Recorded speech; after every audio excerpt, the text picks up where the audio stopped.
내 나이 30, 나는 주식으로 깡통차고 망했습니다. 실패자가 된 지금 눈물이 흐릅니다. 시작할 때는 꿈에 부풀어 꼭 돈을 벌 수 있을 것 같았는데 작년 4월에 주식을 시작했습니다. 물론 그게 처음은 아니었고 그 전에도 무지하게 하다가 많은 손해를 보았죠. 올해는 제대로 해보겠다고 나름대로 공부를 하며 시작했습니다. 당시 저는 현금 6천만 원으로 생활비를 쓰며 돈도 불리려 했습니다. 10종목 정도의 중기 투자를 했고 지수 관련 우량주 위주로 포트폴리오를 짜서 리스크를 최소화하려 했습니다. 한 달에 보름 정도는 현금 비중을 50% 유지했었죠. 덕분에 리스크 관리는 잘 되더군요. 지수가 폭락할 때도 손실을 2에서 3%로 막을 수 있었고 4월부터 8월까지 총 손실을 15% 정도로 견딜 수 있었습니다. 그 정도의 손실은 언제든지 한 번에 복구할 수 있다고 생각했기 때문에 여유가 있었습니다. 그러나 문제는 원금이 자꾸 줄어드는 것이었습니다. 생활비에 쓰느라 조금씩 돈을 빼다 보니 주식에서 손실을 보고 원금이 줄어드는 게 눈에 띄게 보였습니다. 그래서 복구할 요량으로 단타 매매에 손을 대게 되었습니다. 욕심이 나다 보니 급등주 따라잡기를 하였고 아이러니하게도 제가 들어가는 종목마다 꼭지에 잡히고 손절매를 하게 되었습니다. 결국 엄청난 손실을 보았습니다. 지금 생각해보면 손절은 필요하지만 때에 따라서는 손실을 견디는 인내도 필요하다는 것을 깨달았습니다. 가을에 접어들면서 손실이 많아져야 했는데 누적 손실이 40%에 육박했습니다. 백화점식으로는 안 되겠다 싶어서 세 종목 정도로 압축하여 수익을 내고자 했습니다. 9월의 계좌 상황은 처음 시작한 금액 6천만 원 중 1,000만 원 정도를 여러 용도로 인출하고 주식에서의 손실금은 마이너스 1% 정도로 현금 1,000만 원 정도의 손실이었습니다. 그러나 원금이 줄어들어 손실률은 20%가 되었습니다. 조급해진 마음에 어느 날 미수를 사용해 보았습니다. 그래도 겁이 나서 상승폭은 크지 않지만 하락폭도 크지 않은 우량주의 풀미수로 들어가서 1에서 2% 정도 수익을 내고 팔아보니 할만했습니다. 하지만 그것이 마약과도 같았습니다. 항상 수익만 나는 건 아니니 미수를 사놓고 초조한 나머지 하루 종일 담배만 피우고 오버나잇을 하려면 불안한 마음에 잠을 이루기 힘들었습니다. 그렇게 급격히 늘어났습니다. 11월쯤에는 제가 그동안 뺐던 2천만 원 정도를 제한하고 원금 4천만 원 대비 계좌 수익률이 마이너스 50%가 되었습니다. 반토막입니다. 누군가가 항상 이야기하는 빚으로 투자하지 말라는 말이 정말 들어맞는 시점이었습니다. 제게는 보험회사로부터의 대출금이 700만 원 있었습니다. 만기가 여름에 지났는데 주식에서 벌어서 갚을 요량으로 미뤄왔습니다. 그러나 급기야 신용불량 이야기가 나오기 시작했습니다. 눈물을 삼키며 반토막난 계좌에서 그 돈을 인출해 갚았습니다. 그러다 보니 원금이 달랑 1,300만 원 남더군요. 이제 원금을 되찾으려면 300% 수익을 내야 했습니다. 그러나 1년간 반토막 낸 놈이 가당치도 않은 목표이지요. 12월 들어 여러 종목을 손대다가 폭락과 함께 미수를 모두 정리하고 800만 원 정도가 되었고 그 돈으로 대박의 욕심에 몰빵하고 당일 손실만 마이너스 2%였습니다. 아마 미수가 아니었더라면 그냥 견디다 보면 새해에 본전의 수익이 있었을 것입니다. 그리고 관리 부실이 아닌 아무거나 샀어도 어느 정도 수익은 있었을 텐데 하는 아쉬움이 남습니다. 지금도 조급한 마음에 오늘 같은 하락장에서 매수 종목을 고르느라 우왕좌왕합니다. 마치 깡통계 지름길을 찾는 사람처럼요. 현재 해가 바뀌고 제가 보유했던 종목들은 30에서 50% 상승했고 반대로 제 계좌는 12월 말 대비 마이너스 30%입니다. 오늘 보니 계좌의 총 수익률은 마이너스 80%입니다.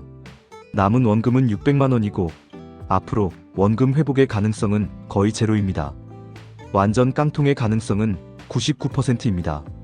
이제부터라도 주식하지 않으려고 합니다. 탐욕이 무섭네요.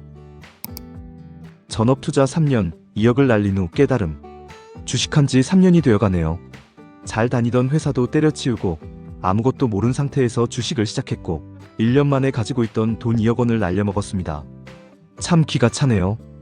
열심히 일해서 벌은 돈이 1년도 아니고 정확히 8개월 만에 날아갔습니다. 그리고 대출을 받아서 다시 시작하였고 단타 매매는 이제 하지 않고 가치 투자로 눈을 돌렸습니다. 괜찮은 종목에 몰빵했던 돈은 반토막이 났습니다. 그래서 주식담보대출을 받아서 다시 물타기를 하였습니다. 다행히 이제는 올라가려고 합니다. 올해 2월에 평단가가 올라왔습니다. 본전인이 팔지 않았습니다. 그 이유는 앞으로 성장성이 있어 보였기 때문이죠. 그리고 70% 이상 올라갔습니다. 금액으로 치면 6천만 원 정도 올랐습니다.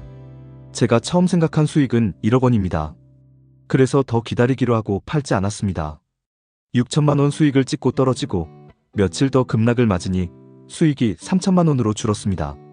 한 달 넘게 계속 떨어집니다. 못 팔았습니다. 아니, 안 팔았습니다.